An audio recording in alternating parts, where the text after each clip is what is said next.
Okay, so 1 second, let me just. So once again, welcome to the 26th Annual Journal of International Law and Politics Symposium. My name is Helen Haft, and I'm the Senior Symposium Editor. So welcome to our second panel on disputed territories and revolutions in post-Soviet space. Today, you will hear from experts on issues ranging from Russia's interpretation of international law and approach to its neighborhood and sphere of influence, to the role of the European Court of Human Rights in disputed territories, the conflict in Nagorno-Karabakh between Armenia and Azerbaijan, and finally, a discussion of the brutal repressions occurring in Belarus under Alexander Lukashenko from Belarus's former ambassador to Argentina, Vladimir Astapenka. While these topics may seem disparate, they are all inherently connected, as Russia's approach to the post-Soviet region and its attempts to maintain influence has often affected the internal workings of these countries. Revolutions in post-Soviet space have often been tied to a contestation of Russian influence in the region and aspirations of countries to join the West. For this reason, revolutions in post-Soviet space are often viewed as one factor for increasing authoritarianism in Russia, as Putin fears a revolution at home, often accusing the West of meddling and orchestrating colored revolutions. While the previous panel and this panel have been focused largely on Russia's foreign relations, for those of you who will be attending panels tomorrow on internal Russian politics and dissent, it's important to keep in mind that in the past few weeks, the Russian authorities' crushing of dissent is increasingly being compared to events in Minsk, which you will hear about today. And with that, I would like to introduce our panel. I'm going to be introducing panelists individually and allowing them to speak, and then we will move forward. And then just another note for people who are here receiving CLE credit, I will read out codes throughout the program that you can copy down. So our first speaker is Roy Allison. Roy is a professor of Russian and Eurasian international relations at the University of Oxford and the director of the Russian and Eurasian Studies Center. He has served as the head of the Russia and Eurasian program of Chatham House, and he has also been a special advisor to the House of Commons Foreign Affairs Committee and Defense Committee and the House of Lords European Union Committee. He has written extensively on Russia's foreign policy in Central Asia, as well as Russia's interpretation of international law. And on a personal note, he was my professor, so I'm very glad that he's here with us today.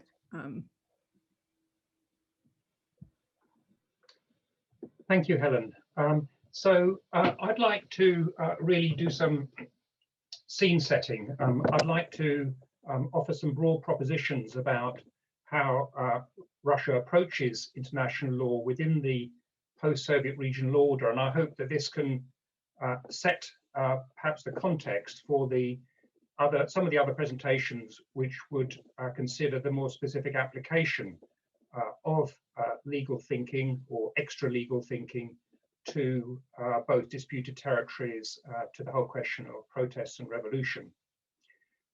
So I'd argue, I think, at the beginning that Russia has conceived of two distinct domains. I mean, one is a global system of international law, which is underwritten by the legal and institutional authority of the United Nations Security Council.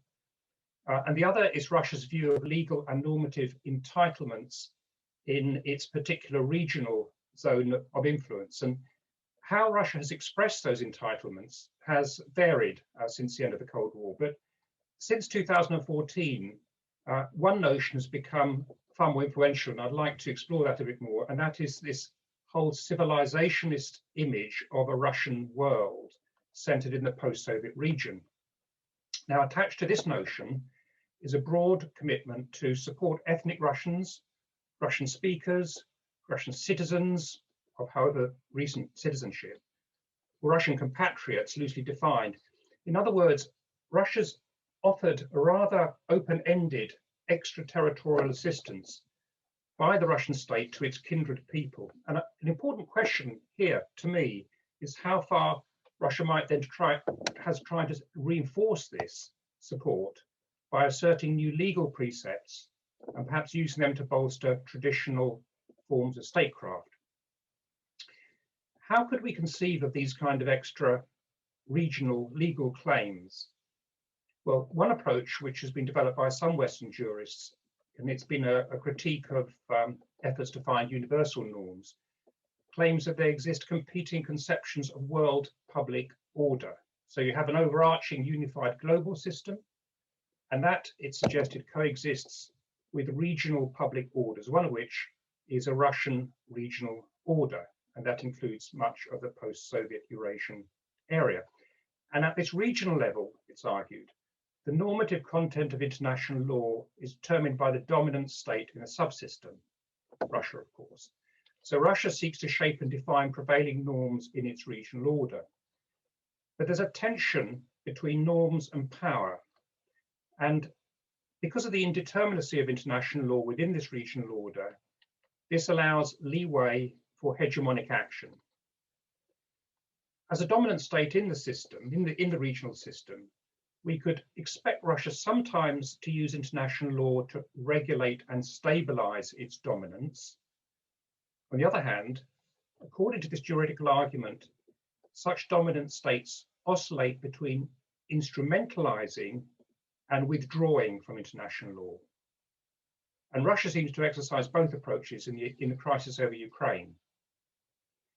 Now, if you're thinking of this view of power and norms at the regional level, it could help account for the persistent normative friction between Russia, with its self-prescribed regional order, and Western states, especially around Ukraine, Ukraine finding itself in the borderlands of the more legalistic and institution-oriented European Union regional order.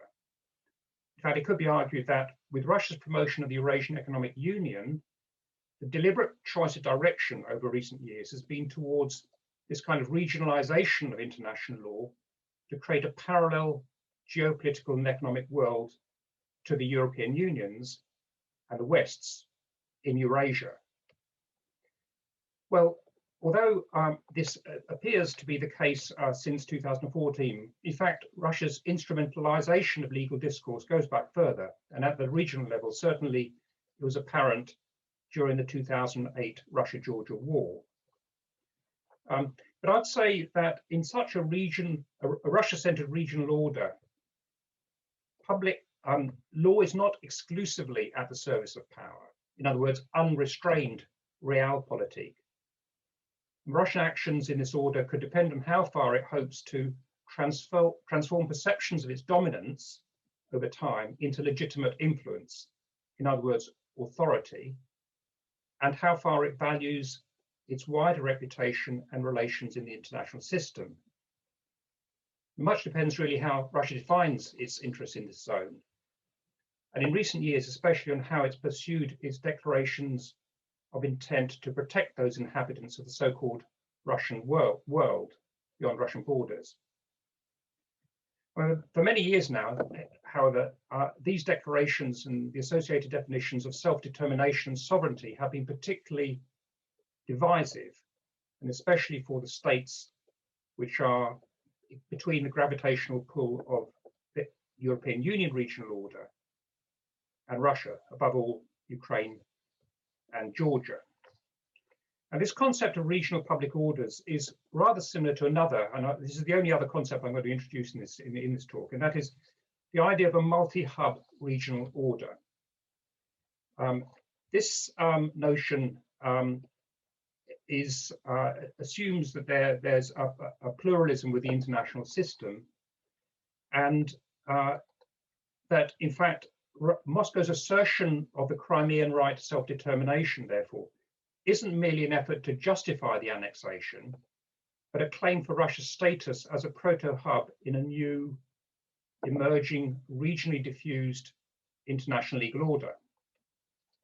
So it could express some kind of revisionist concept of international law to try and validate Russia's sphere of influence and broad rights of intervention within it. And you'd expect to have broad resonance within Russia because, for example, the Crimea political boost Putin obtained, and outside Russia, this kind of legal revisionism might attract Russian minorities in the former Soviet states, It might attract like-minded states that have been sort of outsiders to the mainstream of international law, especially non-Western states of one kind or another. But the core issue here would be that Russia is consciously interested in crafting new rules, even if it hasn't managed to actually change the canon of customary international law in the short or medium term. But I disagree, however, with this idea about a kind of a proto-hub. I think the argument's plausible, but quite problematic. Basically, it's not really consistent with what I call the Crimean breach of the territorial settlement. This was an extreme action. It confronted traditional sovereignty norms, and even powerful states struggled to advance claims which operate at the expense of basic principles of state sovereignty and non-intervention. In fact, states at large since 2014 have been loath to concede to Russia any extended rights to protect its co-ethnics, compatriots, and so forth. And secondly, Russia didn't opt to rely on some international regional standard. If you look at how it justified 2014, its ultimate reference was Russia's own unique national culture, traditions, history, norms, and extended through that notion of the Russian world, historic justice. This is all about national exceptionalism. And it's an expression of national exceptionalism, in my view, that goes much further. It's much starker than the exceptionalism we find in American policy, which Putin has vocally criticized since the mid-2000s. Essentially, it's a form of irredentism. It encourages a clash of national narratives between major states in future claims around conflicts in the wider international system. So I'll turn finally to the international response to these Russian claims. I mean, this is important because if they're revisionist in intent, it matters how they're received. The response of other states is crucial. A new rule has to be generally accepted in the international system by international juridical opinion. And there's plenty of evidence of pushback by other states since 2014 to confirm there's no general support for Russian interpretations. And this applies particularly to two key aspects, which we might hear more about later. First, Russia's challenge to the interpretations of the doctrine of intervention by invitation, and the extremely broad interpretation Moscow claimed of the concept of self-determination as practiced in the Crimea referendum. And most explicitly, Russian claims rejected in the Security Council resolution in March 2014, which was supported by 30 members of the Council, with China abstaining and Russia wielding its veto. And that vote has continued to reflect wider opinion among states over Russia's breach of the post-Cold War territorial settlement. I mean, in the case of Ukraine, Russia didn't really try to establish state practice in any kind of clear way. It didn't try and suggest clear interpretations to which other states could relate. And it pursued a strategy of ambiguity, really. It invoked concepts, didn't fully spell them out. It claimed hypothetical justifications for actions, and then denied that it had carried them out, only to admit that they did later on. So all these claims Russia made over Ukraine effectively muddied the water rather than establish a new set of principles to attract follower states. And there's also very little evidence of a CIS or post-Soviet subsystem forming on the basis of contested claims around Crimea and Ukraine. I mean, I won't go through all the responses of all the other CIS states, but I think it's very clearly established. So to conclude, I mean, I think all of this offers very little support for Russian claims based on its actions in Crimea over the doctrine of intervention by invitation and over an expansive concept of self-determination. I mean, sometimes it looks like a form of remedial succession, but it goes far beyond what is accepted in customary international law. I mean, let alone support for still more radical and dubious justifications linked to Russian civilization, historic justice, and so forth. And nor have these claims actually been supported since 2014 by any obvious Russian effort to lead a campaign to modify international law in the wider frame. So Russia asserts regional level legal claims, believes these should reflect its dominant role in most of the post-Soviet state. But what results really is an effort to instrumentalize international law. And that instrumentalization has varied over time. It's been done to lesser or greater degree. It's been done more or less coercively. But the real challenge is that this approach now coexists with a willingness at times to withdraw from international law, which I think is effectively what happened in 2014 in many respects, to fall back simply on realpolitik. And that's what I think we see around the Ukraine crisis.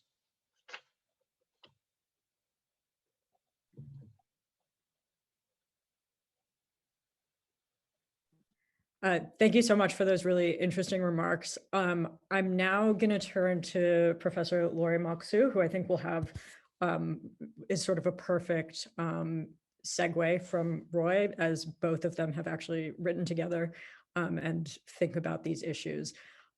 So Lauri Mälksoo is the professor of international law at the University of Tartu.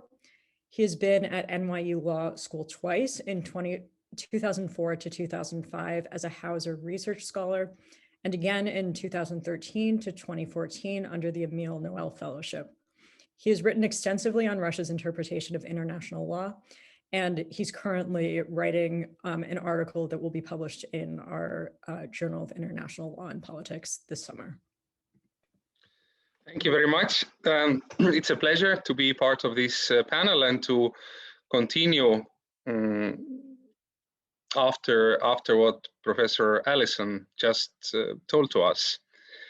I think to make some of these things simple, I think to understand Russia's basic attitude towards international law, it's never wrong to remember the fact that even after the dissolution of the Soviet Union, this is the world's largest territorial state.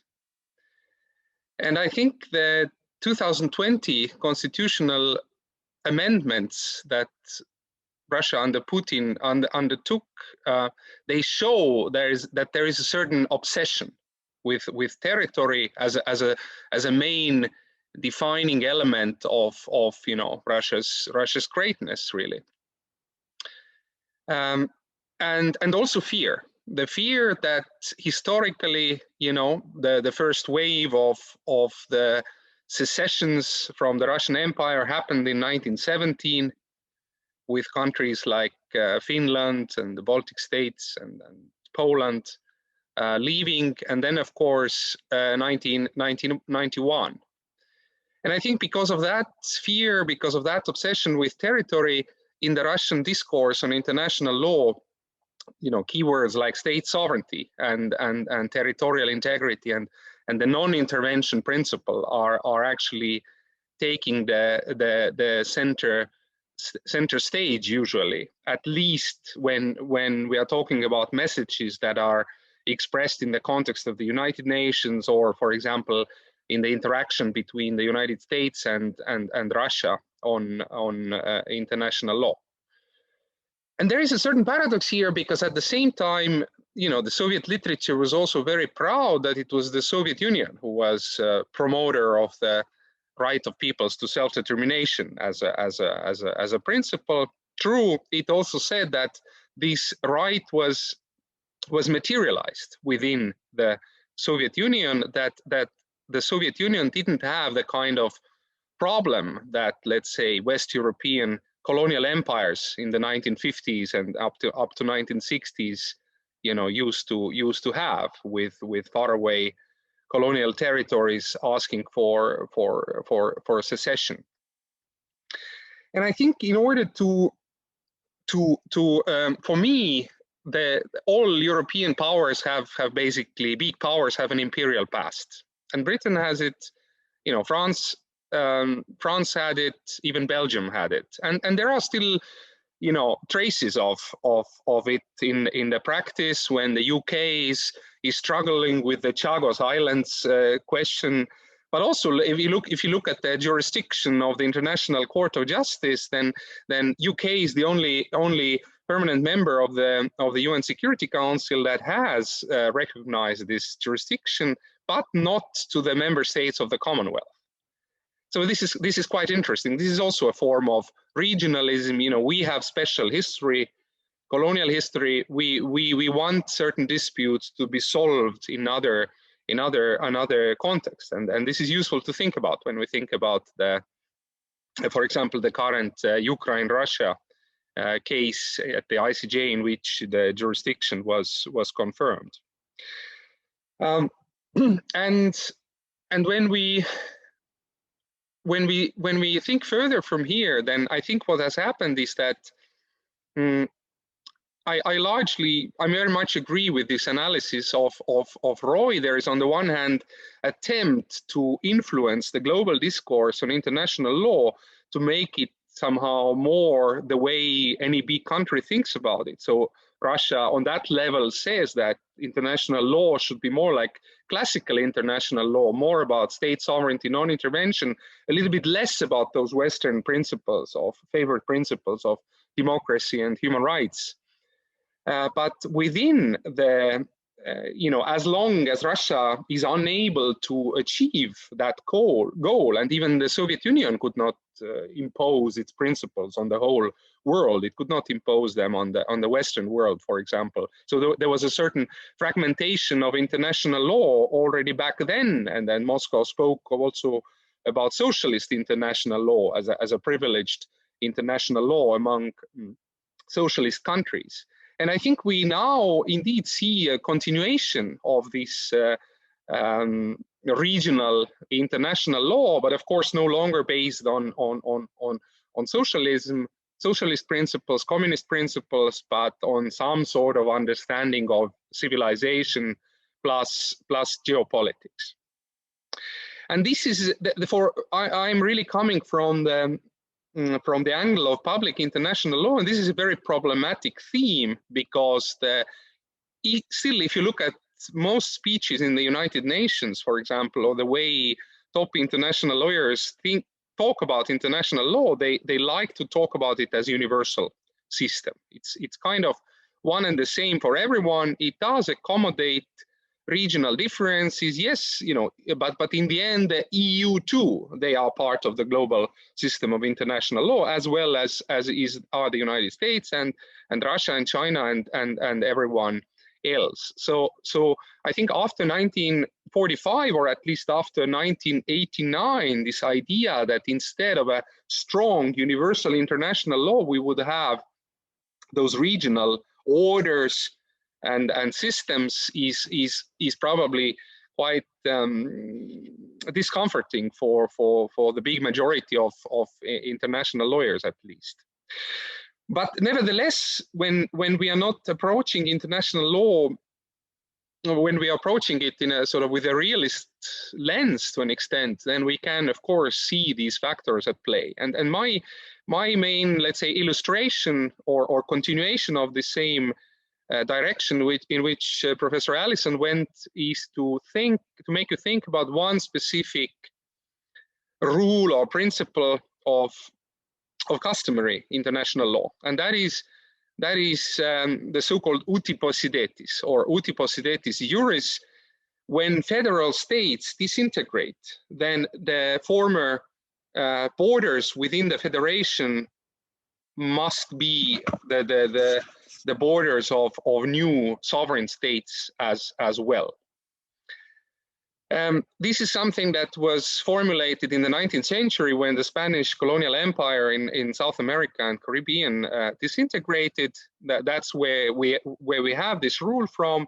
And then it was used when in the 1950s and 60s, when the West European colonial empires had to give up their possessions, and that was the rule for the recognition of borders.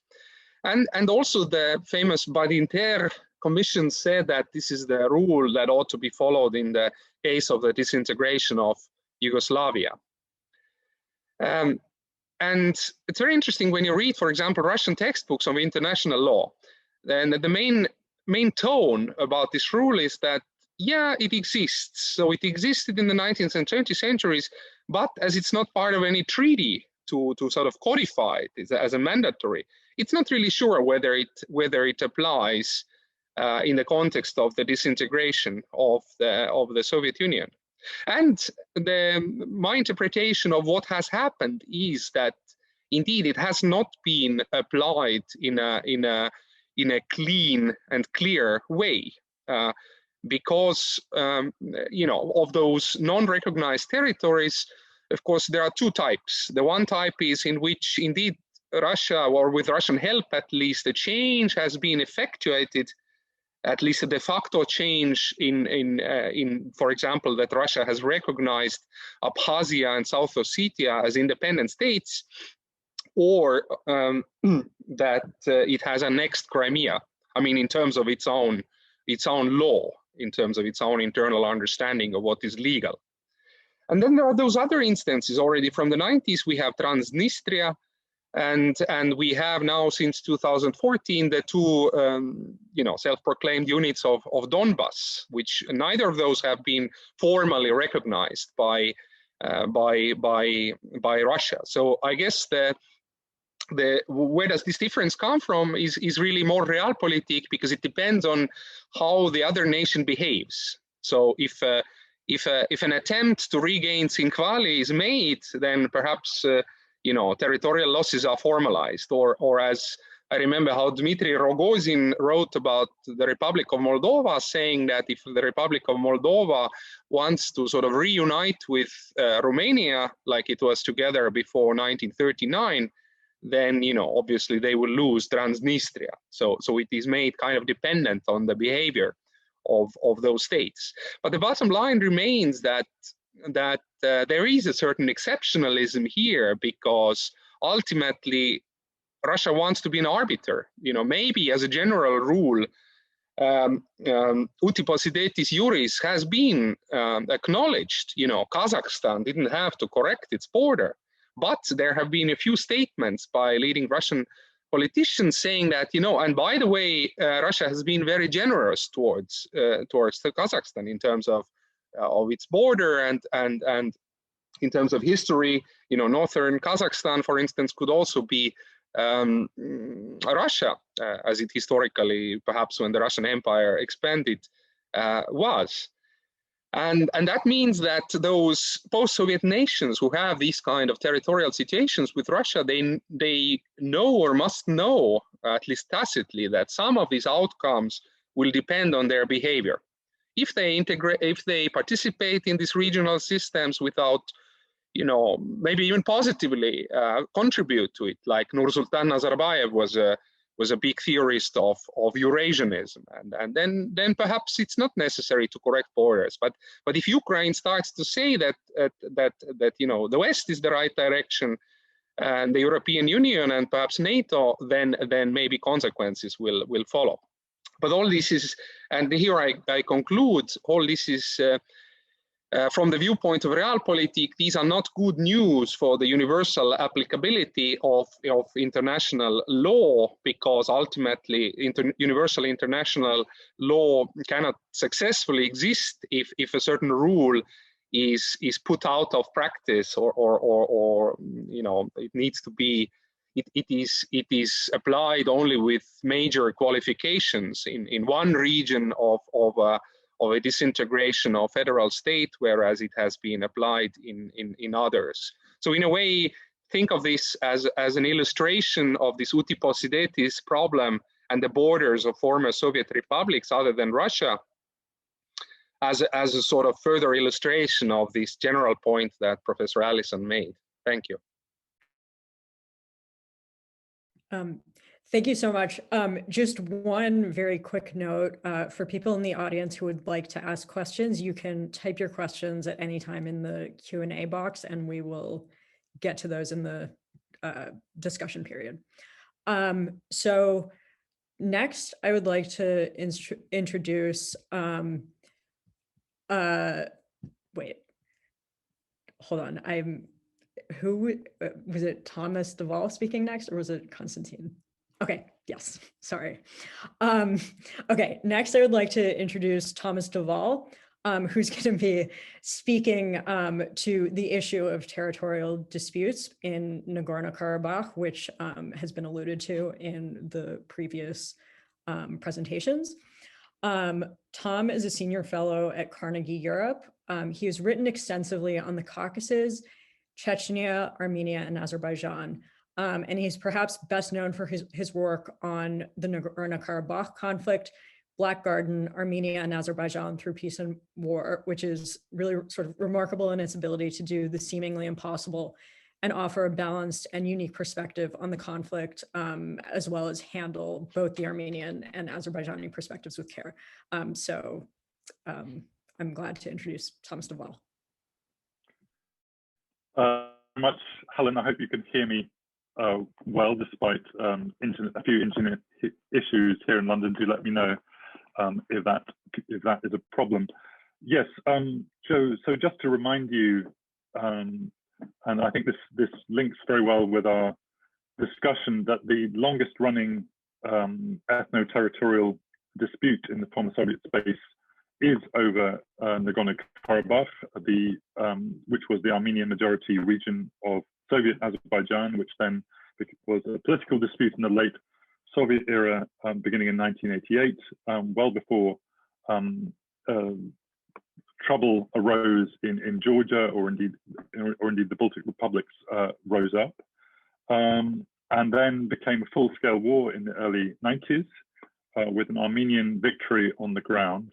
And just in the last few months, after a protracted ceasefire and stalemate, Azerbaijan dramatically reversed its losses of the 1990s, recaptured the territory, and Armenia this time suffered a military defeat last November at the cost of just under 7,000 lives on both sides. So another tragic case of a conflict being allowed to restart in the post-Soviet space. And the new element in this case being that Russia suddenly, President Putin specifically brokered a ceasefire agreement, which introduced for the first time, it has to be said, Russian peacekeepers in Karabakh itself. We've seen Russian peacekeepers who then became a kind of permanent presence in Ossetia and Abkhazia and in Transnistria. And we've obviously got a Russian military presence also in eastern Ukraine, but there were no Russians on the ground in Karabakh. And this dispute, I think, is rather different. So I think what I'd like to talk about now is about the specificities of specific nature of that dispute, and also how it shows Russian intervention, and also the limits, I think, of Russian intervention. In a sense, Russia's ability to insert itself in this dispute happened rather by default, due to some quite clever strategy on the part of the Russians, but also I think due to lack of strategy by other players.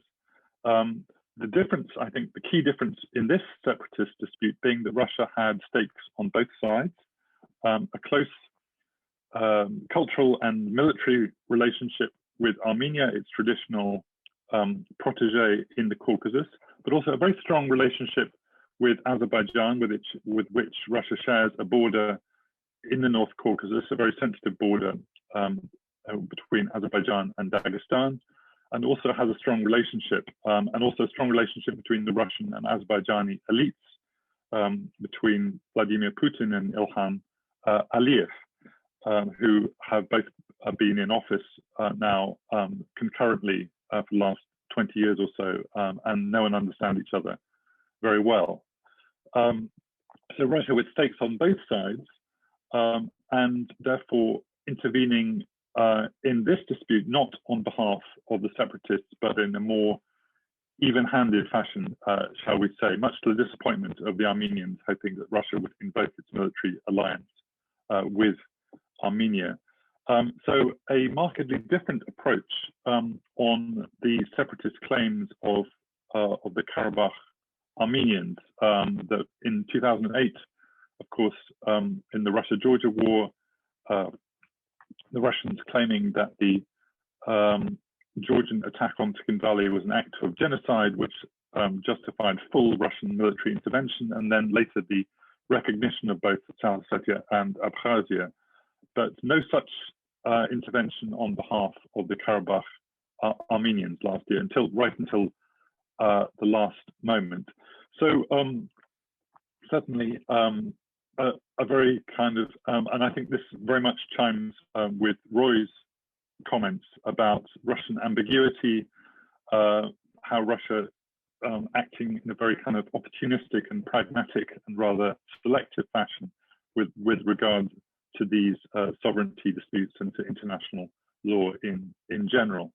So I think we see in this dispute, we see kind of several Russias at once, and this is quite hard to unpack, and I think it's quite hard, maybe even for the Russians themselves, to know exactly what their agenda is. We see a Russia which has intervened by introducing a peacekeeping force, a large military presence inside Karabakh of around 2,000 men for the first time, which for the first time brings the Russian military back to the territory, the internationally recognized territory, at least, of Azerbaijan, and therefore can fulfill the Russian military agenda there. We see a Russia which wants to re-establish economic and transport links between Russia, Armenia, lost links since the 1990s between Russia through Azerbaijan to Armenia, Turkey, and Iran, which involves working closely with Azerbaijan. We see a Russia which has had through the two presidents, has done a kind of bilateral, was trying a sort of bilateral deal, great power deal. It was felt to be at the time, and at least between Presidents Putin and Erdogan, who were bargaining and negotiating. Although, in fact, as things shook down, the Turks were not part of peacekeeping forces, maybe they had anticipated. But we see a Russia certainly talking to, collaborating with, and also contesting with Turkey for a kind of new regional order, perhaps in the South Caucasus. And in parenthesis, we should say that the double standards certainly also apply to Turkey, who, having strongly supported Azerbaijan in its right to its territorial integrity and to crush separatism, only a few weeks later, President Erdogan was in northern Cyprus for the so-called Varosha picnic, strongly supporting the new Turkish Cypriot president in his claims perhaps to have a two-state solution to Cyprus. So there's the Russia-Turkey angle, and yet there's also the multilateral Russia is still in evidence here. The Russia has not called for a dissolution of the OSCE Minsk Group co-chair mechanism, by which there are three mediators between Armenia and Azerbaijan, Russia, France, and the United States. Russia has explicitly tried to preserve that mechanism, and there's a sense here that Russia is also fearing that it gets overexposed in this conflict. Of course, the intervention has its advantages, but also leaves Russia vulnerable, its Russian troops vulnerable to any eruption of violence on the ground, and also to any breakdown of the November the 10th agreement. It will be the Russian troops who will suffer. And we should also mention that this, in contrast to the other post-Soviet conflicts, there is an expiration clause on this Russian peacekeeping mission of 5 years. On one side, presumably Azerbaijan can veto the extension of that peacekeeping mission, which obviously gives Azerbaijan a leverage which Georgia and Moldova and certainly Ukraine have never had over Russian peacekeepers. So we've got a more multilateral Russia which needs to work with Armenia and Azerbaijan, and also is keeping Russia and France, United States, excuse me, and France on board as mediators, perhaps out of the knowledge that there are costs to be borne, financial costs to be borne of this post-conflict reconstruction and resettlement effort, and also political responsibilities to be shared as well within the OSCE framework. So I think we're seeing different Russias, and I don't think it won't be clear for a while how things develop. And this sort of brings me back to the fact that of course, all of these disputes, Russia has played a role, but local dynamics are incredibly important, and especially in this one. And the fact that the Russians have been able to intervene here is, I think, a sign of Russian tactical agility, but also of a failure on the part of Armenia and Azerbaijan to resolve their own conflict between them, that they were constantly blaming the outside world for not resolving their conflict. They were failing to set up a bilateral mechanism by which they could sort out their differences. And in the end, they had to resort to bloodshed, to war, and to a Russian peacekeeping force, which was certainly not what Azerbaijan had wanted in order to enforce this new settlement. And of course, by extension, there's been a failure also on the part of Europeans in the United States also to engage, certainly in the last decade, with this conflict in a way that to push forward a more just multilateral peace, which is not merely this top-down imposed peace after a new round of bloodshed. So I think there is a new reality on the ground in and around Karabakh with this Azerbaijani military success, but this agreement is not a peace agreement. It's very much a ceasefire agreement. And there's still very much everything, not everything, but a lot to play for, certainly over the future, whether there can be a proper peace agreement in Armenia, Azerbaijan, a normalization of relations, a political agreement, whether the Russian peacekeeping force can continue, whether it needs to become, in fact, a multilateral force in order to get the right to continue, and indeed how and when this dispute over the status of Nagorno-Karabakh can ever be solved. So I think this is going to be a very interesting test case, not just for Armenians and Azerbaijanis, but for the Russians, how they handle this, because they can't handle it in the same way as they've handled other disputes, and also for internationals who have been rather marginalized, but will have a role going forward in the future resolution of this conflict. But I stop there. Thank you very much. Thank you so much. That was incredibly interesting and informative. So now let me bring in Kanstantin Dzehtsiarou, who I think is going to be able to tie sort of both the theoretical issues and also that Roy and Lauri were discussing, as well as the issue of disputed territories that Tom was just talking in relation to Nagorno-Karabakh. So Kanstantin Dzehtsiarou is a professor in human rights law at the University of Liverpool. He is an expert in international and European human rights law with a particular interest in the European Convention of Human Rights. And he is also the editor-in-chief of the European Convention on Human Rights Law Review, which is published by Brill. Thank you very much, Helen. Good afternoon, good morning, good evening to the participants, and thank you for having me today. I think that my short presentation, and I will try to keep it as short as possible, will be a little bit more legal than some of the brilliant presentations that we have already heard. It will be less political. Maybe it will be more about legal politics rather than normal politics. The question that I want to answer is whether actually the European Court of Human Rights is trying to remove itself from deciding issues related to military conflicts.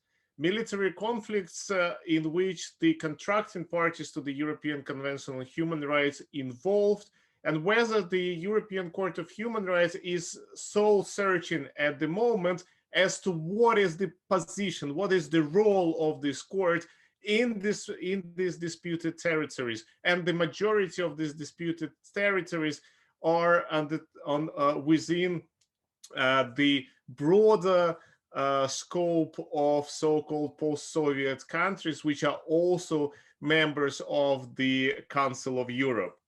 I'm talking today to a very wide audience, I would say, and it is obviously a great opportunity for me, but also a major issue. So I will try to be a little bit more detailed as to what the European Court of Human Rights is about.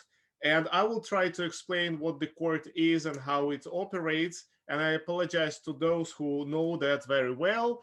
And then I will try to explain what this recent development in the jurisprudence of the European Court of Human Rights that came in the judgment brought by Georgia against Russia, what this judgment means.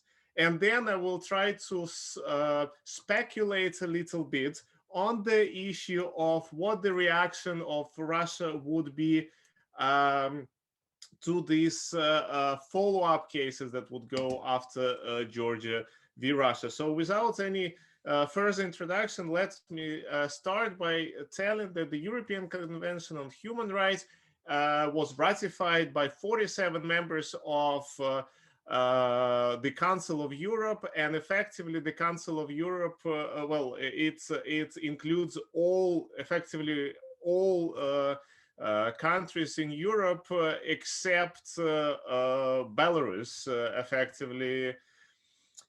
So the European Court of Human Rights was created by this convention, and it is supposed to adjudicate on issues of human rights. It doesn't.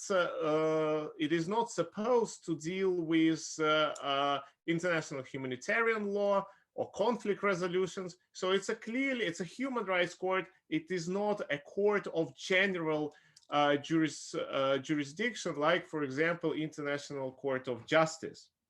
Now, the European Convention on Human Rights allows the European Court of Human Rights to adjudicate on two types of complaints.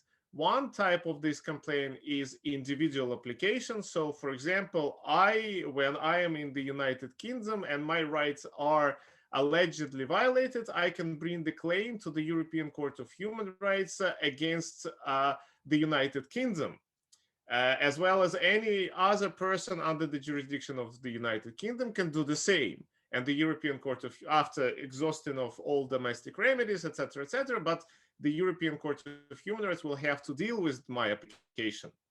Another way of bringing the claim to the European Court of Human Rights is the so-called interstate application. And that happens when one of the contracting parties to the convention think that there are massive human rights violations committed by a particular, by another state of the Council of Europe. And then this country can bring a claim on behalf of this country as a state. There were thousands and thousands of individual applications and very, very few interstate applications. But the number of these interstate applications started to catch up quite recently. And the vast majority of these cases were against the Russian Federation. It's effectively started with a series of cases of Georgia versus Russia, mostly dealing with the conflict that happened in 2008 and the aftermath of this conflict.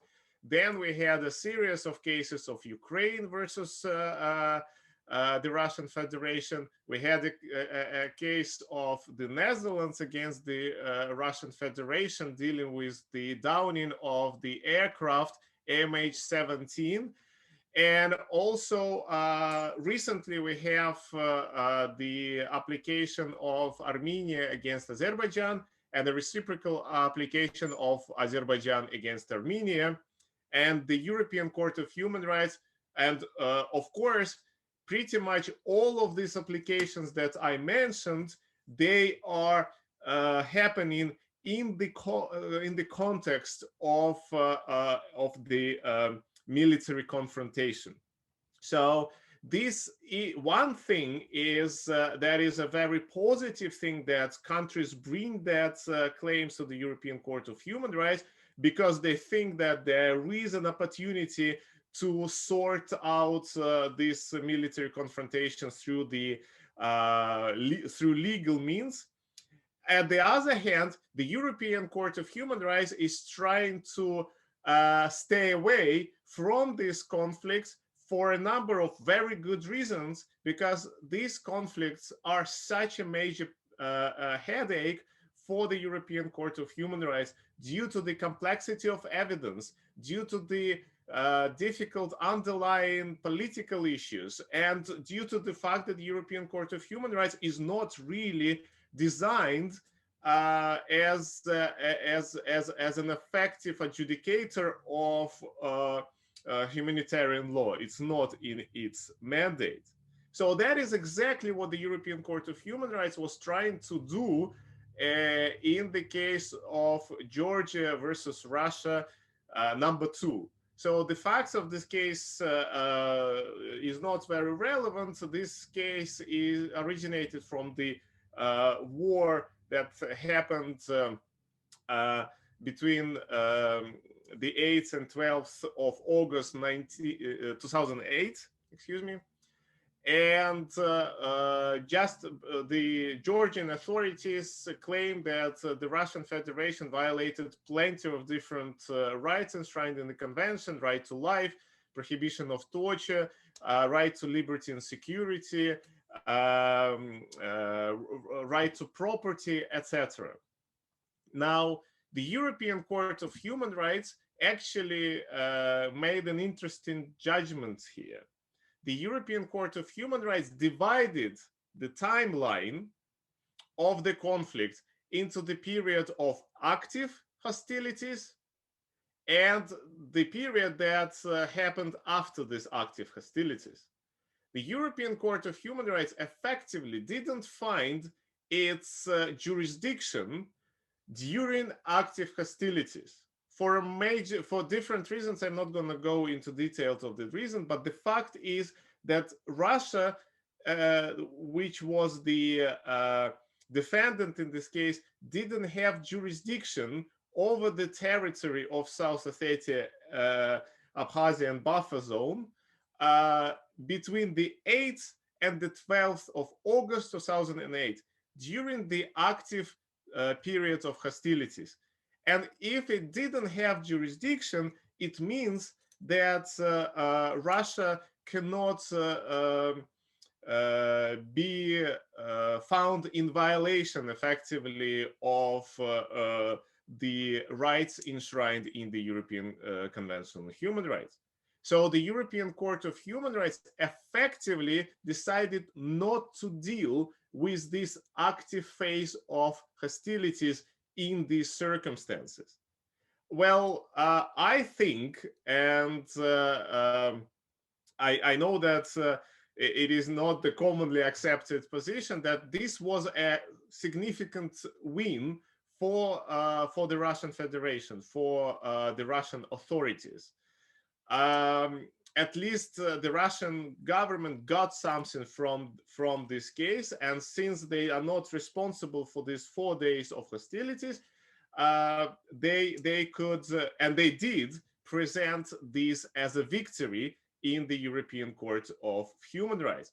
Well, having said that, after the 12th of August, the court found multiple massive human rights violations that were committed by the Russian authorities. This case has a very, well, first of all, this case is difficult to understand. It's difficult to apply. It's very complex from the point of view of practical application. We don't really know how this will affect other pending applications. For example, we don't know what the European Court of Human Rights would do in the circumstances of Eastern Ukraine, because there are quite a few differences between the situation in Georgia and Eastern Ukraine, but at the same time, the same principle might apply. And how it applies, it's not clear, because the period of hostilities in Eastern Ukraine is much longer. It is not clear what exactly effective control would mean there. So it is problematic and complex. This issue is problematic and complex. What about the MH17 downing. Is Russia responsible for this or not? That is another question. These questions become even more complicated if we try to apply this reasoning to the case of Armenia and Azerbaijan. Yeah, when the period is much longer, there is no clear point when ceasefire was agreed, because there were a couple of ceasefires agreed in Nagorno-Karabakh and then extended and then continued, etc. So we don't know whether who will be responsible for human rights violations that were happening on the territory of Nagorno-Karabakh, or nobody will be responsible for that. And if nobody is responsible, that this is a major failure for the European Court of Human Rights. The European Court of Human Rights says that it is not prepared to engage in a situation when human rights are needed most, in the situation of military confrontation, where the most fundamental human rights are interfered with. So like, that one can argue that this might be a major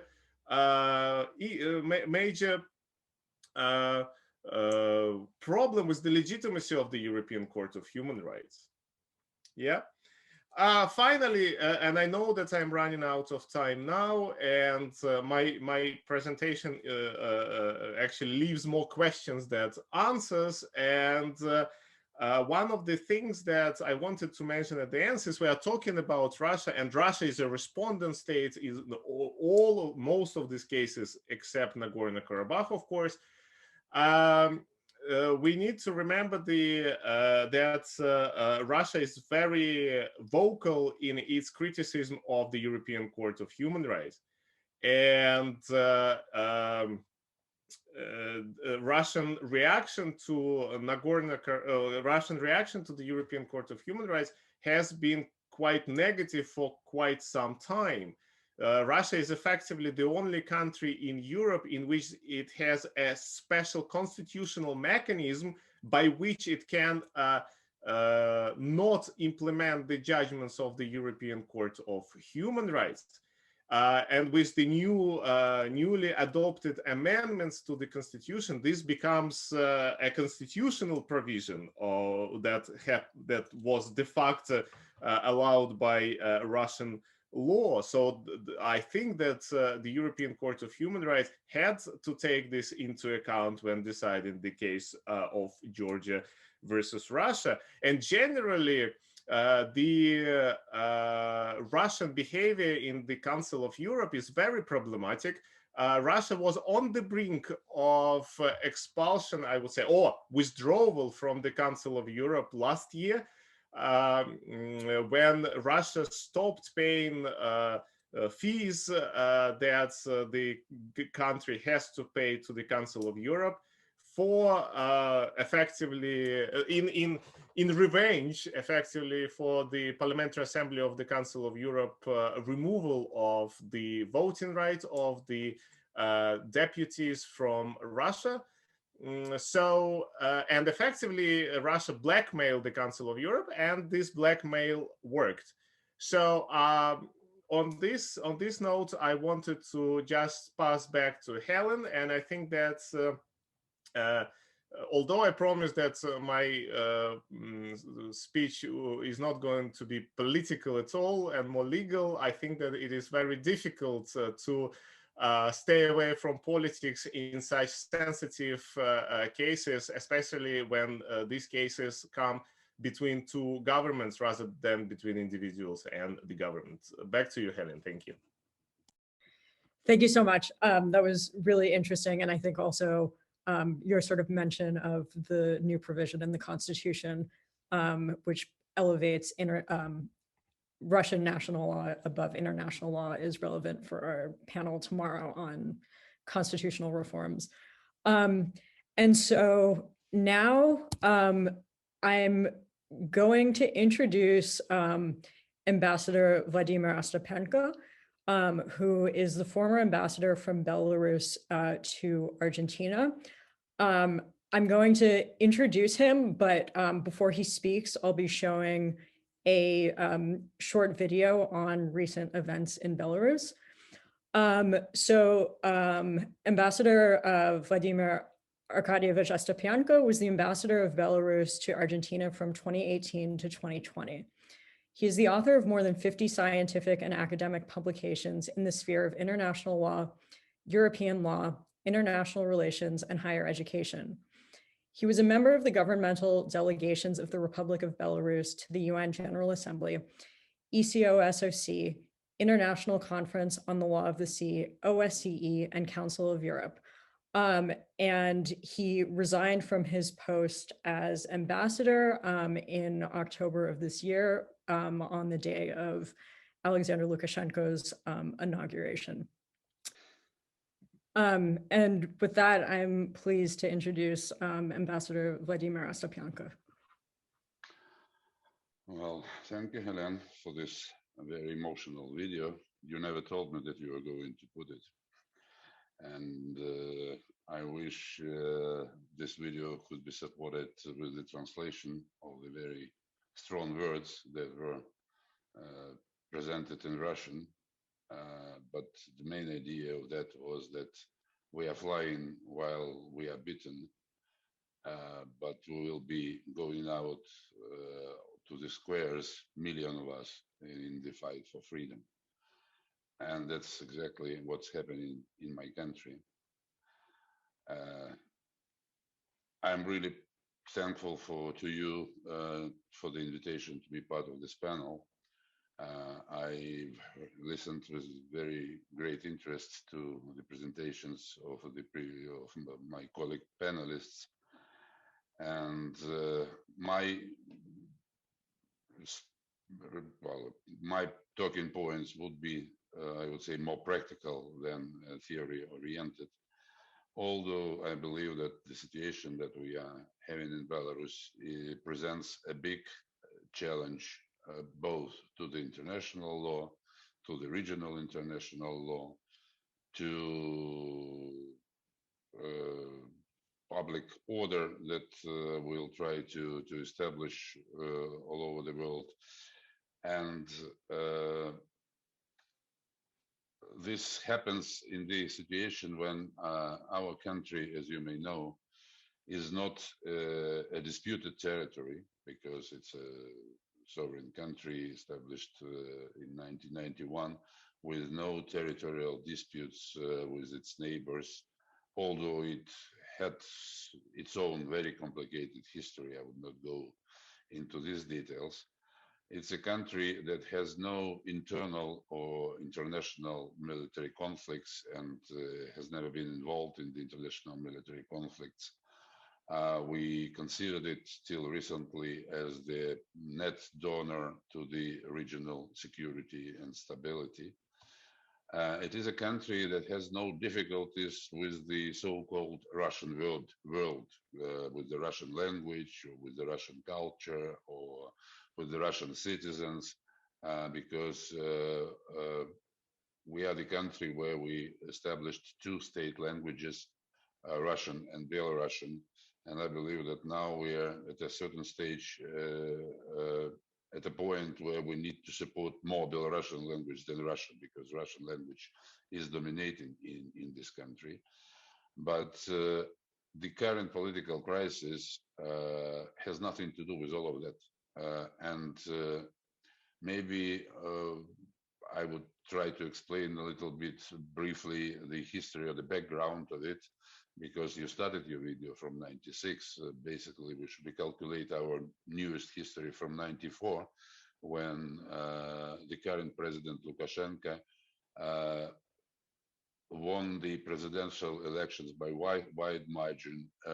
And since that time, he is basically has been losing his popularity, but always managed to win all the subsequent elections, which were briefly shown in this video as well, introducing very specific techniques and procedure to the electoral process, and always putting all the candidates for the presidential post under either criminal or administrative pressure. All the previous elections were widely criticized by the international community, by the OSCE, by the European Union, by the United States.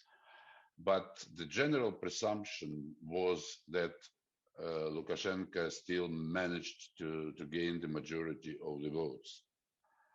But 6 months ago, when we had another round of the presidential elections, they turned out to be quite a different case, because we believe that that was the moment when the Belarusian nation woke up and demonstrated their readiness to actively participate in the election process and to support alternative candidates and support the movement to the democratic change.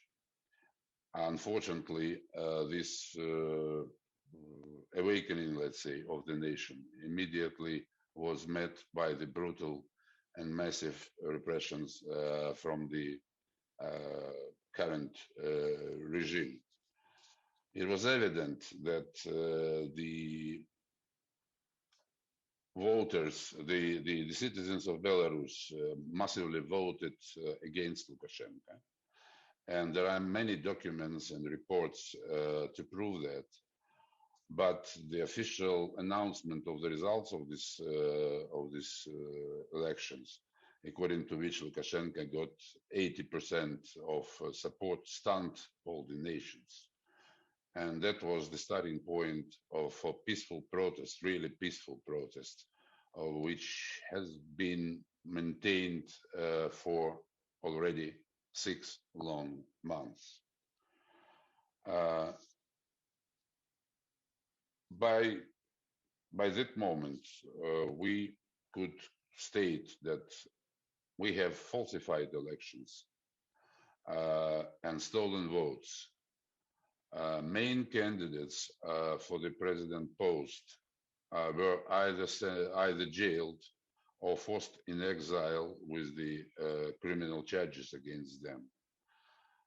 Members of the Coordination Council, which was set up right after the elections for the political dialogue with the authorities, are facing criminal charges for the attempt to undermine the constitutional order. Peaceful demonstrations are organized for practically every day during the 6 months. At the peak points, the massive Sunday people's marches reached the number of 300,000, 350,000 of the participants. In response to the peaceful protests, the authorities used brutal force, and law enforcement, so-called, as we call them now, say, law enforcement units used all kinds of special equipment, military equipment against the protesters, and very unhuman treatment. Unfortunately, we have to speak about the casualties, and one of them was clearly shown in the video. We have up to 10 persons dead during the process, killed basically during the process. 6 are still missing. More than 1,000 cases, well-documented cases of tortures. More than 35,000 persons detained and fined for the participation in the so-called unauthorized massive events. Around 250 political prisoners, 500 journalists were arrested as well for taking part in these events, although they did their job. We've got recent information that the judges condemned the protesters for 38 years of imprisonment. It's like 15,000 days that the protesters already served back in 2020 for their actions provoked by the falsified elections and for their demands to have a possibility to elect our own leaders without without fear of being repressed or punished. As you may know, the results of these last elections were not recognized by the European Union, by the UK, by the USA, Canada, and other European countries. But China and Russia did not doubt the official results and congratulated Lukashenko with the victory. Since then, Putin has been sticking to this position and helping politically and economically to the regime of Lukashenko, although we should mention that there is some pressure from Russia to move the political system of the country to the new constitutional reform that could finally bring another round of presidential elections, and then maybe a new public or political figure could substitute Lukashenko. In the opposition forces, we do not like this perspective, and for us, it is clear that Russia is facing very big challenges in this situation because the protests of Belarus are still going on. And if we come back to the general principles of the international law and to the obligation of the state to observe human rights, it is evident that in case of Belarus, we are speaking about massive and systematic human rights violations. In case of real politics, the Russia faces as well a challenge because for the moment it is supporting the regime, but at the same time, the Russian analysts note with preoccupation that the percentage of the population in Belarus that used to be in favor of close relations between Belarus and Russia is diminishing very quickly. And it's still a big question how Russian authorities would plan to maintain the links between their country and Belarus when in this very complicated situation, Belarusians didn't receive any help or any support from part of the official Russia. I like the term that was used by our panelist, Thomas de Waal, selective fashion. Maybe that's what is happening now in Belarus vis-a-vis Russia participation or influence in this event. We do realize that Belarus largely depends on Russia when it comes to the energy resources, raw materials. Most of our export still is destined to Russia, but still we believe that at some points, crucial points in the history, the country should recall all the general principles of international law and the values of human rights that need to be supported worldwide. And the exclusions from this rule would never bring us to the peaceful and stable future. So I may imagine that in case of Belarus, the West and Russia would have sort of a conflicting point, because on the one side, for example, we have Belarus Democracy Act adopted last December by the Congress of the USA. And there we read explicitly the preoccupation of the American congressman about the independence and sovereignty of Belarus, and even the threat of some sanctions against Russia and Russian officials if they would decide to go along this way. On the other hand, we have rather intense legal base between Belarus and Russia, starting from from the treaty on the Union State between Belarus and Russia, then the Treaty on the Eurasian Economic Union, and coming back to a Treaty on Collective Defense. Although Putin basically rejected the attempts of Lukashenko to resort to the provisions of the Treaty on the Collective Defense against the background of the peaceful process, still it looks like the Russian authorities are determined to make some pressure and to use the intensify integrity rhetoric, for example, proposing to Belarus at the moment to consider signing roadmaps for a single currency or for special joint ventures that could finally pass the property on the Belarusian enterprises to Russian hands. So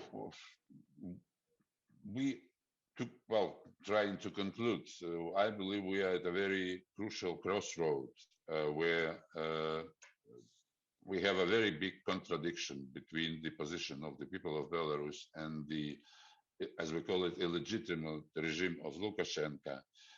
We believe that this contradiction should be resolved as soon as possible, and it would be beneficial to all the neighbors of Belarus, all the regional partners of Belarus. And we do believe that we should look for decisions, for solutions in this situation with the help of international partners, with the reference to the international law, and with the understanding that these general human values could and should be supported by all interested parties. We do not exclude neither European Union nor Russia from these procedures, and we expect that we will be able to find a solution soon. Well, thank you once again for this video, which was touched me very deeply, and I am available for any further questions. Thank you. Thank you so much for joining us and for your for sharing your personal experiences. I wonder if I could just, before I actually turn to the other questions and answers, if I could just have a follow-up to ask if you could speak a little to sort of the status of the opposition at the moment, Tikhanovskaya, and what the opposition, which I think largely is in exile, essentially, in Poland is doing, and if there's any sort of prospects for resolving the situation. Well, thank you for the question. I would start from the Coordination Council, which was set up in Minsk on the 18th of August, basically 9 days after the election, by the initiative of Svetlana Tikhanovskaya, former candidate to the presidential post.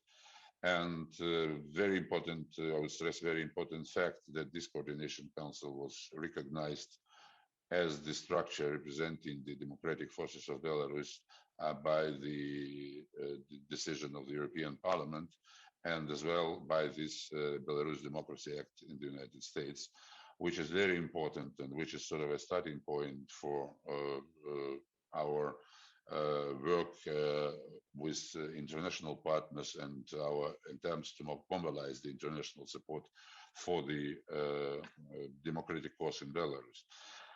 Svetlana Tikhanovskaya, we've got recent reports who says that most probably she won the election with a 50.4% of the votes.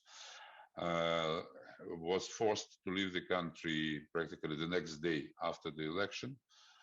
She went to Vilnius, and well, it took her a couple of days to get back to her normal state, and she sort of headed her office and protest movement from there. She is facing criminal charges for undermining the constitutional order, but she's still fighting for her place in the well, she's already got her place in the history of Belarus, but she still is claiming her place as the interim president, I would call it, because her main election promise was to get to the power and with one only person's purpose to organize a new and fair elections for a new president. So she confirmed her determination to fulfill this task. She is not pretending to run for the presidency in the future, and so she is fighting for this right for the people to choose their democratic leader. Few days later, one of the leaders of the Coordination Council, Pavel Latushka, was forced as well to leave the country, being accused of the criminal charges. And in this time, he went to Warsaw. So he set up in Warsaw a team of experts, which was called National Anti-Crisis Management. That was the decision of the Coordination Council and Svetlana Tikhanovskaya, to prepare for the transition period, let's say, and to be able to ensure the smooth and peaceful transition period between the moment Lukashenko resigns till the new presidential election. So these are two main teams of opposition that are functioning for the moment from abroad. We have already Valery Tsepkalo as well, a former candidate for the president post, and his staff in Riga. Tsepkalo as well is facing criminal charges. So that's the third point of opposition. And what is more important, at the end of January, in spite of all the quarantine restrictions that we have in Europe for the moment, we managed to have a meeting of all three teams, following which we announced the strategy and the plans for the opposition and for the people inside of Belarus, which is called Spring 2021 or Victory Plan. So we announced these plans to mobilize the protest activity within Belarus, to mobilize international support from outside of Belarus. And we expect that these announced actions would be very crucial and instrumental in our further fight for the better future for the country. So here we are, and we would be very glad to have any kind of support that you or the international community could offer under the present circumstances. Thank you so much, and we're with you, and we'll try to support in any way that we can. We have a lot of questions, so I'm just going to go straight to those. So let's see. We have a question for Professor Allison from Anna J. Davidson. You mentioned Russia's assumption of national exceptionalism in the Crimea annexation, referring to unique culture and norms. How is this not cultural exceptionalism instead of national exceptionalism, since Russia applies the idea outside of the Russian nation? Does quote unquote nation encompass compatriots as well, or are compatriots tied to Russia because of culture and norms?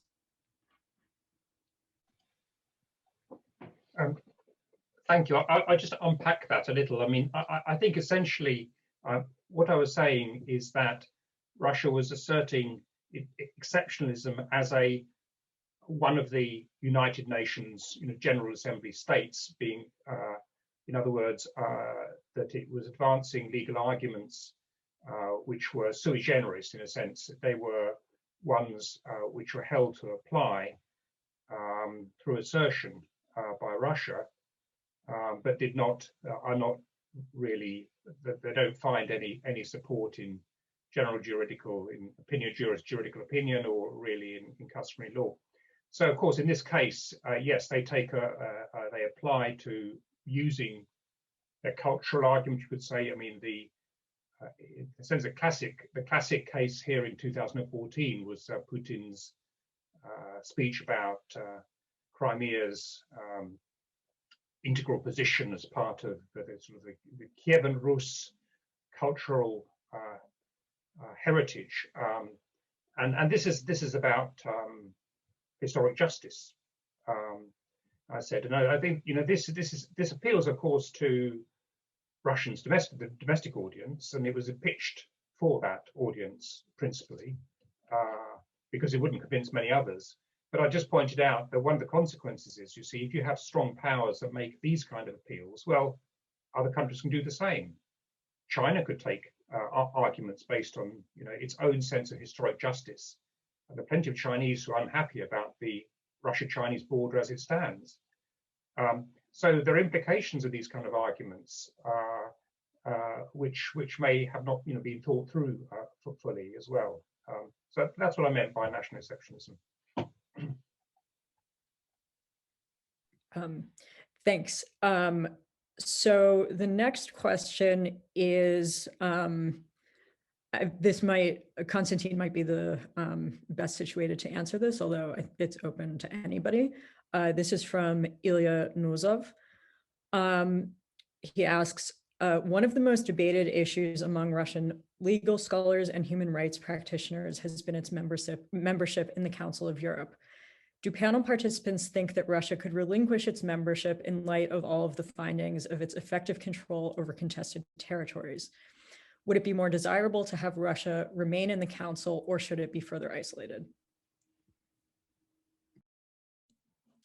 If I may, and thank you, Helen. I think that it's a great question and very important question.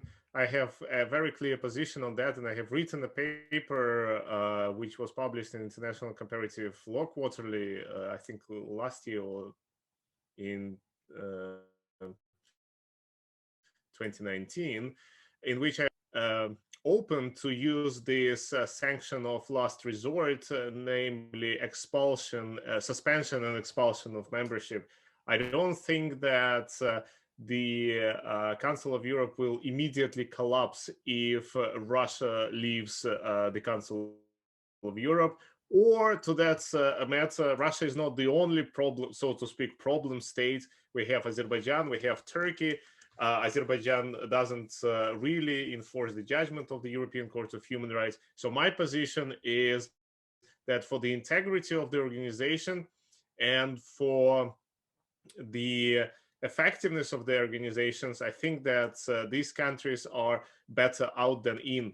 But then we have this, and there is the Article 3 of the statutes of the Council of Europe, which says that the countries, the contracting parties, the member states should comply with human rights. And obviously occupation, starting wars, occupation of neighboring countries cannot really, we cannot square these actions with which Article 3. Then we have this problem or the argument that it is always better to have some channel of communication with Russia, Turkey, or Azerbaijan rather than not having any channels.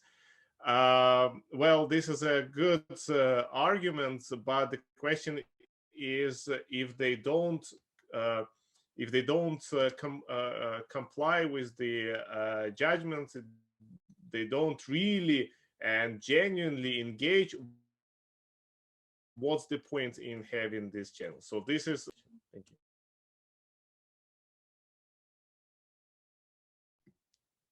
you. Thank you so much. So our next question is from Marguerite. This is for Thomas de Waal. Would you expect that Russia would have acted differently had the US and EU shown greater interest in moderating the conflict? Thank you for the question. Possibly, I think is the answer, but I think the key determinants, I think, in this conflict were not the mediators, but Armenia and Azerbaijan themselves. This dispute, as I've said, goes back to the late 1980s. There's been almost no direct dialogue between them since then. And in the last 25 years, they've had this mediated dialogue, which has been extremely slow, extremely cumbersome, using external mediators, specifically Russia. So obviously, if there'd been greater international engagement, I think we would have seen a slightly different kind of imposed peace, maybe possibly a more multilateral peacekeeping force. But I think the key failing was on the part of Baku and Yerevan, failing to solve their own conflict and by so doing, letting, as it were, Russia be the one to kind of shape this new post-conflict landscape. Thank you. So the next question is for Lauri Mälksoo. So this is from Science Cathedral. Says, one question that's often ignored when we talk about self-determination and territorial delineations and border determination is the right to the territory of people who immigrated from that country. I'm referring to, for example, to Kosovo, where the majority Serbian population until the 1960s immigrated to the 4 points of the horizon, US, Australia, Europe. But when it came to determine the territorial fate of Kosovo, they were not allowed to vote. In other words, their rights to their land were relinquished with the stroke of a pen. Similar story with Palestinians in Israel. What does international law say about the right of individuals on the land of their ancestors? Do they forfeit that right after they immigrate to another state? Yes, I think the quick answer is that you ought to live in the place to basically be part of these people who will decide on the self-determination. The only exception in international law would be if there is some illegality of how certain parts of the population are kicked out. You would have that problem, for example, in this Nagorno-Karabakh context. You know, like if ever we could decide or include to this uti possidetis principle, or what the people want, then, you know, which people do you ask? Do you ask the people and their successors who were there in 1988? Or how do you take this into account? We obviously, you know, in the case of Kanstantin, referred to this case of the European Court of Human Rights, you know, when with military conflicts in the early 90s, I think Georgians, for instance, were pushed out of Abkhazia, and the question is how could their opinion count as well? But overall, if it's a voluntary migration, say Swedes and Germans who moved to the United States in the 18th or 19th century, then I think, unless, you know, people manage to maintain several citizenship, overall this ethnic kinship or origin doesn't make you part of that people of the country of initial origin. Thank you. So the next question is for Ambassador Astapenka. And David Savayev asks, what avenues do you see for collaboration with Russia against Lukashenko? Tikhanovskaya has been harbored by the EU, positioning her as if against Russia, but in her campaign, she was fairly friendly towards the Kremlin. Is there a chance for rapprochement granted occasional Russian displeasure with Lukashenko? Oh, well, thank you for this question. As far as I know, well, we made a couple of attempts to reach Kremlin and to reach Russian authorities in order to get assistance in the solution of the political crisis. And unfortunately, no attempt has any specific results. And we've got a message from Kremlin that they are not going to speak with Svetlana Tikhanovskaya, definitely. So they have considered her to be a person heavily influenced by the West.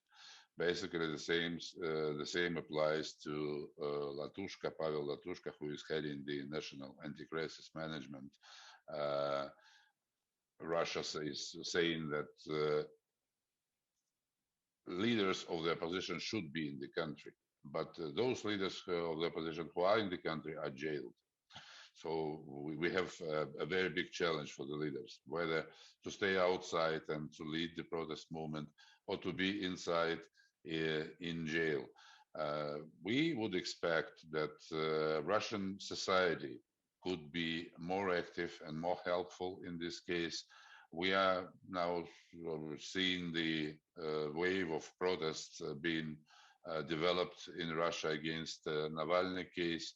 Some would say that it looks like a Minsk scenario that Russian authorities are implementing, but I wouldn't say so, because Minsk scenario was much more brutal. And Russian authorities already made their lessons learned and try to be more cautious, let's say, in calming down the protests. But while being the part of the opposition, we still believe that the efficient solution of the crisis would need the participation or contributions from all the interested sides, and we do not exclude Russia in any format from this participation in the near future. Thank you. Thanks. So the next question is probably best directed towards Kanstantin, although potentially Ambassador Astapenka can also speak to it. So the question is about Georgia. Oh, this is from Harry Hummel. About Georgia, Russia was, hold on, with the European Court of Human Rights not wanting to judge action in places, times when Russia had no effective control, there is still an ongoing investigation of the International Criminal Court, under which individual perpetrators of severe systematic abuses, including war crimes, could be judged. So the first question is, in the case of Belarus, could there be a referral by one or more state parties to the ICC of the situation in the country? And question two, the UN ICCPR has an interstate complaint mechanism which has been recognized back in 1991 to 1992 by Belarus and could therefore be used. Would this be a useful step in asserting the possibility that international human rights mechanisms at least can pronounce themselves on any situation of severe human rights abuse? Shall I try to answer that? Well, very good question. Belarus is not a party to the International Criminal Court, and to the best of my knowledge, in order to bring a case in the ICC on the severe and systematic or massive violations of human rights, we need a decision of the Security Council of the UN. With the current political support of Russia, it's very unlikely that we can get to this point, although we spoke already within the UN Security Council. It was area formula, and there was a meeting devoted to the freedom of press and all the repressions against journalists. So our intention is to keep Belarus in the agenda of this council, and well, who knows, maybe at a certain stage we will come up to a point when this Security Council can take a decision and bring to justice the perpetrators of the human rights violations. And at the same time, there is a recommendation of the OSCE Moscow Mechanism report to establish an international mechanism for the investigation of the crimes committed in Belarus. And I believe that here we could have more expedient development of events, and we can get quicker to the point when those who committed the crimes could be called to the responsibility. Thank you. Maybe a last point I didn't mention in my presentation. Yes, Belarus unfortunately cannot, the Belarusians cannot appeal to the European Court of Human Rights, because Belarus for the moment is the only country of the Council of Europe that does not belong to this very interesting and promising mechanism. Hopefully in the democratic future of Belarus, this will change, and we will cooperate with Kanstantin on all the legal peculiarities. Thank you. Thanks. I think Kanstantin also wanted to say a few words about this. Yeah, thank you very much. And yeah, well, despite the fact that my presentation had nothing to do with Belarus, I am Belarusian by origin, so I think that I cannot avoid talking about it. And well, I want two things to say. First of all, I saw in the questions that some people try to compare Belarusian situation and situation in the US with the US election, etc. I think that these situations are completely incomparable. They are creating extreme cases of false positives. And in Belarus, there was no effective and free and fair electoral campaign. The votes were not counted at all. So basically, I wouldn't even start comparing these two things. There is no point in doing that. Coming back to the particular question that was asked, it is an interesting question, and especially the author of the question talked about the referral mechanism. I think that it's not the most useful, so to speak, method of bringing the case to the International Criminal Court, and usually for at the International Criminal Court, the collaboration of the authorities of the country would be very useful, because here we are talking about individual criminal responsibility. So we need to find evidence. Well, the International Criminal Court or the prosecutor will have to find evidence to say that this particular policeman or this particular I don't know, like head of police was given that and these orders. Whether, as Ambassador Astapenka correctly said, we can establish a special mechanism that would try the government as an entity, and that is what the Moscow mechanism and Wolfgang Benedek as the rapporteur for the Moscow mechanism was suggesting. So I think that it's a very good point. And coming to the UN ICCPR, yes, Belarus ratified, I think, its second optional protocol to the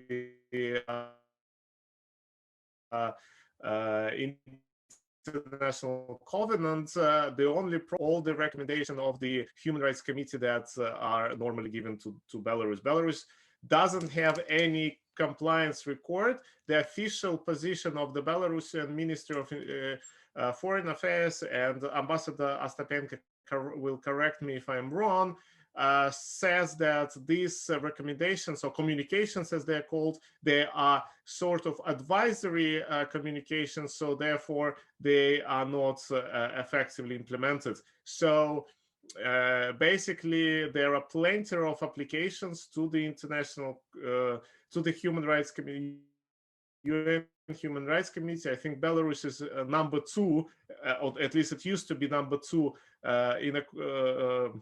for the number of applications, but the effectiveness of this mechanism is much lesser in case of Belarus than even the European Court of Human Rights in relation to Russia. Thank you. Thank you.